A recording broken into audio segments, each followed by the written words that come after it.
আমি আমি তোমার সাথে শুতে পারি। আমি যা বলার বলে দিয়েছি, রাতে যদি তোমার আমাকে প্রয়োজন হয় না, তাহলে আমাদের দুজনের সাথে শুতে হবে।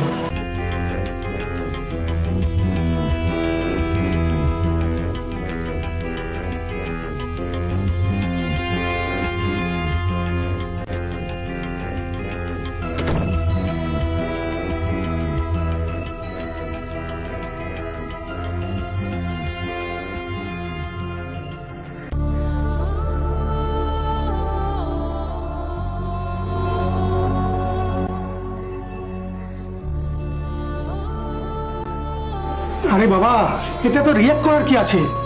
আমার এই ঘরে ঘুমোতে ভালো লাগছিল না, তাই আমি অঙ্কুরের পাশে গিয়ে ঘুমাচ্ছিলাম। তা বলে তুমি কিছু না জানি তুমি পাশের ঘরে চলে যাবে? আরে এটা জানাবার কি আছে? তুমি জানো তোমাকে পাশে দেখতে না পেয়ে আমি কত ভয় পেয়ে গেছিলাম। এতে ভয় পাওয়ার কি আছে?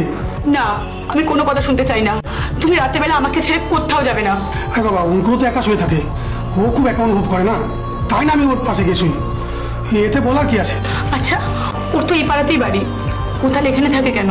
ওর আমার কাছে থাকতে ভালো লাগে, তাই আমার কাছে থাকে। দেখো, একদিন দুদিন ঠিক আছে, কিন্তু প্রতিদিন ওই বাড়িতে ঘুমাবে আর তুমি আমাকে ছেড়ে তুমি ওর পাশে গিয়ে ঘুমাবে, এটা তো ঠিক নয় বলো। তুমি ওকে এখানে প্রতিদিন থাকতে বারণ করে দাও। কখনোই না, ও আমাদের সাথে এই বাড়িতেই থাকবে। আরে ও আমার খুব কাছে।